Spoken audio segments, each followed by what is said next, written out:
Supercrack Estrella presenta. Ocultación en el cráter lunar, explosión nuclear. Los niveles de radiación son tan elevados que como medida cautelar el gobierno hindú ha acordonado la zona. En las inmediaciones se encuentran restos de dos antiguas ciudades, Mohenjo-Daro y Harappa, que tendrían una antigüedad entre 8.000 y 12.000 años, y que pudieron estar habitadas por cerca de 1 millón de personas. Al parecer, estas dos ciudades fueron destruidas repentinamente. Cuando se ampliaron las excavaciones de Harappa y Mohenjo-Daro, se descubrieron esqueletos esparcidos por las ciudades, muchos cogidos de las manos y tendidos en las calles como si un instantáneo y horrible cataclismo hubiera matado a sus habitantes. La gente yacía allí, sin enterrar, en las calles de la ciudad, parecía que no hubo nadie disponible para enterrarlos después. ¿Qué podría haber causado tal catástrofe? ¿Por qué los cuerpos no se descompusieron o no fueron comidos por animales salvajes? Por otra parte, no existe una causa aparente de una muerte física violenta. Por otra parte, Alexander Gorbovsky, en Curiosidades de la Historia Antigua, reportó sobre el descubrimiento de, al menos, un esqueleto humano en esta área con un nivel de radiactividad de aproximadamente 50 veces mayor de lo que debería haber sido, debido a la radiación natural. Por otra parte, miles de bultos fusionados, bautizado como piedras negras, han sido encontradas en Mohenjo-Daro. Parecen ser fragmentos de vasijas de barro que se fundieron bajo un extremo calor. Las excavaciones han revelado esqueletos dispersos, como si el fin del mundo hubiera llegado tan rápidamente que los habitantes no hubieran tenido tiempo de irse a sus casas. Esos esqueletos, al cabo de no se sabe cuántos miles de años, están todavía entre los más radiactivos que se han encontrado nunca, al nivel de los de Hiroshima y Nagasaki. Otra muestra curiosa de una antigua guerra nuclear en la India es un gigantesco cráter cerca de Mumbai, antes Bombay. El cráter lunar, casi circular y de 2.154 metros de diámetro, situado a 400 kilómetros al noreste de Mumbai y fechado por lo menos de unos 50.000 años de antigüedad, podría estar relacionado con una guerra nuclear en la antigüedad. No se ha encontrado rastro de ningún material meteórico en el lugar o en sus proximidades, y este es único cráter de impacto de basalto en el mundo. Indicaciones de un gran impacto, con una presión superior a 600.000 atmósferas, y con un intenso y abrupto calor, indicado por pequeños cristales de basalto, pueden observarse en aquel lugar. Con el descubrimiento de esta zona radiactiva, aparecen ante nuestros ojos los relatos del Mahabharata, la epopeya india, que de hecho habla de muerte y destrucción. El lago lunar es la maravilla cósmica de India, su secreto mejor guardado, y lleva quieto más de 50.000 años. Mientras que las cuevas de Ajanta y Ellora, famosos patrimonios de la humanidad, son frecuentadas por turistas de todo el mundo, el lago lunar, menos conocido, no suele aparecer en los mapas turísticos y se mantiene aislado. Ubicado en el distrito Buldana de Maharashtra, el lago está a 3 horas en coche de Aurangabad. Según los científicos, está localizado en el único cráter del mundo que fue formado en roca basáltica por un impacto de alta velocidad. Supuestamente, esto ocurrió cuando un cometa o meteoro golpeó la Tierra a unos 90.000 kilómetros por hora. Hoy el área de 69 hectáreas del lago forma parte del santuario lunar, que ocupa 3,66 kilómetros cuadrados. ¿Por qué el lago del cráter de un meteorito ha cambiado de color misteriosamente? El lago lunar se formó unos 50.000 años después de que un meteorito se estrelló contra la Tierra a unos 500 kilómetros de Mumbai. La razón de que esto haya ocurrido podría ser que están usando una solución descontaminante de color rosa. Los residuos que aún quedan de la explosión nuclear de hace 50.000 años, lógicamente esto se estaría ocultando. Las consecuencias del desastre nuclear de Chernóbil podría ser lo mismo que se está realizando en el cráter lunar. En el año 2000, la sala fue impregnada con una solución descontaminante de color rosa. Lo más adentro que Marusic puede llevarme es la sala de control del reactor número 4. Allí fue donde los operarios del turno de noche vieron con horror cómo la reacción en cadena escapaba de su control. Aunque las placas del techo han desaparecido, dejando al descubierto tuberías y una masa de cables y alambres, los paneles de instrumentos están intactos. En el año 2000, la sala fue impregnada con una solución descontaminante de color rosa. Los residuos que aún quedan en las paredes tienen un inquietante parecido con la sangre. El lago de un cráter que había sido creado por un meteorito en el estado de Maharashtra, oeste de India, se ha vuelto rosado de la noche a la mañana. Los expertos en naturaleza se sorprendieron por este fenómeno y lo atribuyeron al cambio en los niveles de salinidad y la presencia de algas en el agua. El lago Lonar, formado unos 50.000 años después de que un meteorito se estrellase contra la Tierra, se encuentra a 500 kilómetros de la capital financiera de la India, Mumbai, y es un lugar muy conocido por turistas y ecologistas. A medida que las fotos de las nuevas aguas con color rosado del lago comenzaron a circular en las redes sociales, los expertos dijeron que, aunque Lonar había cambiado de color en el pasado, la transformación nunca había sido tan exagerada. La salinidad en el lago ha aumentado a medida que el nivel del agua ha bajado drásticamente este año y también se ha vuelto más cálido, lo que resulta en un crecimiento excesivo de algas, explica el geólogo Gajanan Karat en un video publicado por la Corporación de Desarrollo de Turismo Maharashtra en Twitter. No hubo mucha actividad humana debido al encierro, que también podría haber acelerado el cambio, explica Madan Suryavasi, jefe del Departamento de Geografía de la Universidad Babasaheb Ambedkar de Maharashtra. Pero solo sabremos las causas exactas una vez que nuestro análisis científico esté completo en unos pocos días, añade. Según la NASA, el lago Lonar fue creado en un impacto de meteorito hace entre 35.000 y 50.000 años. El oficial británico C.J. Alexander lo identificó como un sitio geográfico único en 1823, y en 1979 se declaró Monumento Nacional de Patrimonio Geográfico. Dharman dice que aparece mencionado en textos antiguos, como el Skanda Purana, el Padma Purana y el Aina Akbari, o la Administración de Akbar, un documento del siglo XVI que describe la administración del imperio mogol bajo el emperador Akbar. En el camino de vuelta, nos detenemos en el templo Gomut, hocico de vaca, que se ubica al borde del cráter. Un flujo perenne de agua fresca surge del hocico de una cabeza de vaca, y los peregrinos que visitan el templo se bañan en el manantial y en un kundo baorri cercano. Sin embargo, el mejor templo está en el pueblo de Lonar y nadie se lo debería perder. El templo Daityasudhan está dedicado a Vishnu, quien mató al demonio Lonasura, origen del nombre del pueblo y el lago. Daman dijo que según las leyendas locales, el cráter era la guarida de Lonasura, y el agua del lago se tornó oscura por la sangre derramada. El templo Daityasudhan recuerda a uno de los famosos templos de Khajuraho, con esculturas eróticas de parejas en actos sexuales y altorrelieves de bestias. Es un templo de 3 cámaras, y al entrar al Santum Santorum, la sala más íntima, se ve el ídolo de Vishnu parado encima de Lonasura. Al igual que en muchos relatos mitológicos, el bien triunfa sobre el mal. Lo más llamativo de todo es que, de la noche a la mañana, este lago Lonar se ha vuelto rosado. Es una cuestión tan sumamente curiosa que diversos expertos se vieron sorprendidos. Aún así, creen firmemente que podría tratarse de un cambio en los niveles de salinidad del lago, así como la presencia de diversas algas en sus aguas. Una de las cuestiones que más llama la atención del lago, más allá de su extraño e inesperado cambio de color, es que el cráter se ha convertido con el paso de los siglos en un importantísimo destino de peregrinación. Es más, muchas son las personas que deciden visitar este lugar en fiestas nacionales hindúes. Por si fuera poco, a orillas de este lago, se llegaron a edificar un total de 8 templos hindúes que, en la actualidad, están completamente vacíos. Aún así, merece la pena verlos en primera persona.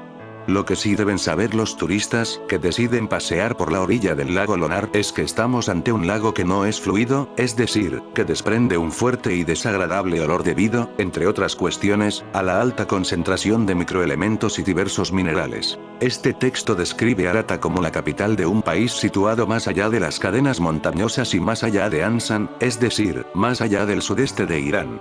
Ahí es, precisamente, donde se encuentra el Valle del Indo. Y expertos como J. Van Dijk han supuesto que Arata era una ciudad situada en la meseta iraní junto al río Indo.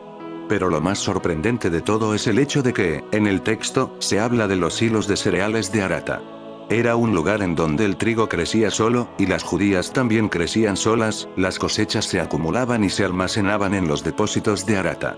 Más tarde, con el fin de exportarlo, metían el cereal en sacos, los cargaban en cajas de carga y los ponían en los costados de los burros de transporte. La ubicación geográfica de Arata, y el hecho de que sea un lugar famoso por sus judías y sus cereales almacenados, lleva necesariamente a pensar en la civilización del Indo. Y lo cierto es que uno llega a preguntarse si Harappa o Harappa no será el eco actual de la antigua Arata. El antiguo texto nos remonta a los comienzos del reino de Eret, cuando un semidios, el hijo de Utu-Barra Shamash y de una mujer humana, se convirtió en sumo sacerdote y rey en el sagrado recinto, a partir del cual se desarrollaría la ciudad. Hacia el 2900 AC, le sucedió su hijo Enmerkar, que construyó Uruk, según las listas sumerias de los reyes, transformándola, de la morada nominal de un dios ausente, Anu, en el principal centro urbano de una deidad reinante. Y consiguió esto al convencer a Inanna para que eligiera Erech como su sede de poder, y al agrandar para ella el templo de Ana, casa de Anu. Por este antiguo texto sabemos que, primero de todo, Enmerkar pidió a Arata que contribuyera a la ampliación del templo con piedras preciosas, bronce, plomo, losas de lapislázuli, así como con hábiles trabajos de oro y plata, para que el monte sagrado que se estaba elevando para Inanna fuera digno de la diosa. Pero, tan pronto consiguió esto, el corazón de Enmerkar se hizo altivo. Una gran sequía afligió a Arata, y entonces Enmerkar no solo exigió materiales, sino también obediencia. Que Arata se someta a Erech. Exigió. Para lograr su propósito, Enmerkar envió a Arata una serie de emisarios para dirigir lo que S.N. Kramer, en su obra History by Hinsat Sumer, ha definido como la primera guerra de nervios. Alabando a su rey y sus poderes, el emisario citaba textualmente las amenazas de Enmerkar de traer la desolación sobre Arata y dispersar a sus gentes. Sin embargo, el soberano de Arata contrarrestó su guerra de nervios con una hábil estratagema. Recordándole al emisario la confusión de lenguas que hubo en el pasado con el incidente de la Torre de Babel, afirmó que no podía comprender el mensaje en sumerio. Enmerkar, frustrado, envió otro mensaje, esta vez escrito en tablillas de arcilla y, al parecer, en la lengua de Arata, una hazaña que solo pudo lograr con la ayuda de Nidaba, la diosa de la escritura. Además de las amenazas, se hizo una oferta de semillas del grano de antaño que se había conservado en el templo de Anu. Eran semillas, al parecer, muy necesarias en Arata, a causa de la larga sequía que había destruido sus cosechas. Y se afirmaba que la sequía había sido la señal de que era la misma Inanna la que deseaba que Arata se pusiera bajo la sombra protectora de Erech. El señor de Arata tomó la tablilla cosida que le tendía el heraldo. El señor de Arata examinó la arcilla. Estaba inscrita en escritura cuneiforme. La palabra dictada parecía como de uñas. ¿Cedería o se resistiría? Justo en aquel momento, una tormenta, como un gran león atacando, se desató. La sequía terminó de repente con un trueno que hizo que temblara todo el país, que las montañas se estremecieran. Y, una vez más, la blanca y amurallada Arata se convirtió en tierra de abundantes cereales. Ya no hacía falta ceder ante Erech. Y el señor de Arata le dijo al heraldo: Inanna, la reina de las tierras, no ha abandonado su casa en Arata. No le ha entregado Arata a Erech. A pesar de la alegría en Arata, las expectativas de que Inanna no fuera a abandonar su morada allí no eran del todo satisfactorias. Seducida por la idea de residir en un gran templo en la ciudad de Anu, en Sumer, Inanna se convirtió en una diosa trabajadora, por así decirlo, que tenía su empleo en la lejana Arata, pero que vivía en la metropolitana Erech. Así pues, iba de un sitio a otro en su barco del cielo. Sus constantes vuelos fueron el motivo de múltiples representaciones en las que se le muestra como aeronauta. Y, según se infiere de algunos textos, era ella misma la que pilotaba. Por otra parte, como a otras deidades importantes, se le asignó un piloto navegante para los vuelos más exigentes. Como en los Vedas, que hablan de pilotos de los dioses, en que uno, Pusan, llevaba a Indra a través de las manchadas nubes en la nave de oro que viaja por las regiones medias del aire, en los primitivos textos sumerios se habla de los Ak.gal, que llevaban a los dioses por los cielos. El sistema de escritura de Mohenjo-Daro y Harappa no ha sido descifrado nunca, aunque se ha encontrado un sistema similar en otra zona, en la isla de Pascua, en el Pacífico, a miles de kilómetros de distancia. Asimismo, no muy lejos del Valle del Indo, en 1992 fue encontrada una gran capa de cenizas radioactivas en Rajasthan, India, cubriendo un área de unos 8 kilómetros cuadrados, a 16 kilómetros al oeste de Jodhpur.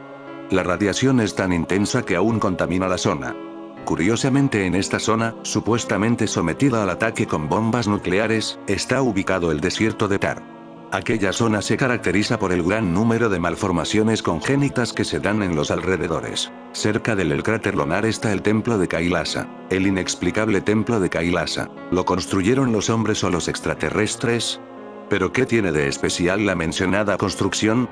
Por empezar, el templo de Kailasa no fue construido agregando bloques de piedra, sino que una roca entera fue tallada para crear este monasterio, comenzando de arriba hacia abajo, 30 metros de alto, 33 metros de ancho y 53 de profundidad. El complejo de Ellora reúne un total de 34 cuevas, una de las cuales es el templo de Kailasa. Esculturas de las diferentes religiones se apiñan en una pared rocosa que dibuja la forma de una serpiente.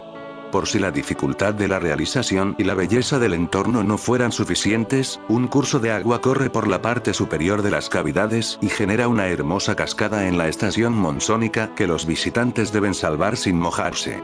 Los viajeros más intrépidos pueden subir hasta ella por un sendero resbaladizo y empinado que hay al final del escarpe y que proporciona, como premio, una panorámica inmejorable del enclave. ¿Cómo lo construyeron? Se estima que el templo de Kailasa, dedicado al dios Shiva, fue construido en el año 300 a.C., y que para construirlo se removieron más de 3.000 toneladas de roca. Según historiadores indios, el templo fue construido en solo 18 años utilizando las herramientas más básicas, como martillos y cinceles.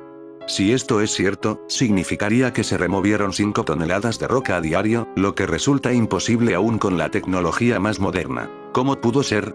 En los antiguos y sagrados libros de la India, como el Mahabharata, el Ramayana y las Purunas, se habla de una poderosa herramienta llamada Brahmastra. Según los textos, se trata de un arma poderosa, capaz de vaporizar las rocas. ¿Construyeron los nativos del lugar este templo de Kailasa con el Brahmastra? ¿Fueron construidos así otros templos imposibles, diseminados por el mundo? Y cuando se habla del Brahmastra, hay que hacer un análisis más pormenorizado. Según la historia que cuentan los libros sagrados de varias creencias de la milenaria India, esta arma destruye ejércitos de un solo golpe y puede contrarrestar a la mayoría de los astras. El arma causa graves daños colaterales, ya que la tierra se vuelve estéril y toda la vida de esa área deja de existir. El Ramayana señala que esta arma se utilizó en la zona de Rajasthan, lo cual hizo que surgiera el desierto de Thar. Si uno se pone a analizar desde la conformación literal de lo que busca expresar el texto, no deja de llevar a pensar a cualquier analista actual que se está hablando a un equivalente, con un enfoque mítico, de las armas nucleares modernas y del efecto invernadero que éstas generan. En ese contexto, tal vez esos dioses mencionados no son más que la representación de seres de otros mundos que dejaron sus diseños esparcidos por todo el mundo con el propósito de volver algún día para, de una vez por todas, aclarar aquellos enigmas y las preguntas que hasta hoy siguen sin tener respuestas. ¿Sabías que este impresionante templo estuvo oculto bajo tierra durante siglos? El templo de Kailasa de la India fue construido con energías láser hace más de 5.000 años. Es uno de los muchos planteamientos surgidos luego del impactante descubrimiento hace algunos años, y del templo que es parte de 34 monasterios y templos que se extienden sobre un área de 2 kilómetros. Sin embargo, no se descarta otras formas de construcción que pudieron haberse utilizado para la imponente obra. Entre esas se encuentra la intervención de extraterrestres y la utilización de mano de obra por más de 15 o 20 años para lograr la magnificencia que presenta. Entre los monumentos más increíbles construidos por civilizaciones antiguas se encuentra precisamente el templo hindú de Kailasa, ubicado en Ellora, Maharashtra. Dedicado al dios hindú Shiva, el templo entero fue construido usando una técnica que no se ha visto en ningún otro lugar del mundo, a diferencia de otras antiguas estructuras megalíticas que fueron construidas uniendo rocas de distinto tamaño. Este templo en sí fue construido en un acantilado de basalto y de una sola roca. Este tiene una altura de 30 metros, 33 metros de ancho y una profundidad de 50 metros, además de estar alineado a los puntos cardinales y con la entrada hacia el oeste. Especialistas en arqueología estiman que la construcción del templo requirió la remoción de entre 200.000 a 400.000 toneladas de rocas del lugar. El templo de Kailsanta o templo Kailash es uno de los 34 monasterios y templos que se extienden sobre más de 2 kilómetros. Se sabe que Einstein sentó las bases para la tecnología láser que después de muchos años en 1960 Theodore Maiman construye el primer prototipo de trabajo de un láser en Hughes Research Laboratories en Malibu, California, que incluso generó un largo juicio para obtener los derechos de descubrimiento. Empero en los antiguos y sagrados libros de la India como el Mahabharata, Ramayana y Purunas, se habla de una poderosa herramienta llamada Brahmastra. Según dichos textos, se trata de un arma poderosa, capaz de vaporizar las rocas. ¿Construyeron los hindúes el templo de Kailasa con el Brahmastra? ¿Fueron construidos así otros templos imposibles de la India y otros países? Estas son algunas de las preguntas que surgen ante la magnificencia del templo mayor de todo aquel complejo punto y que aún no tienen respuesta. En lo profundo de la India, surge una obra maestra arquitectónica que desafía la lógica y la comprensión humana: el templo de Kailasa. Edificado en el siglo VIII, este enigmático templo se talla directamente en una única roca monolítica, un logro asombroso que ha desconcertado a arqueólogos y visitantes por igual. Descubre el misterio detrás de esta maravilla esculpida en la roca. El templo de Kailasa es una proeza monumental que desafía las convenciones arquitectónicas. Tallado de manera extraordinaria en una única roca de piedra, este templo se presenta como una obra de arte en la que cada detalle, desde las columnas hasta las esculturas, emerge de la propia piedra, creando una estructura impresionante. Lo más desconcertante para los estudiosos es el misterio que rodea el tallado del templo de Kailasa. A pesar de los avances tecnológicos modernos, la técnica utilizada para esculpir esta maravilla en una sola pieza de roca sigue siendo un enigma.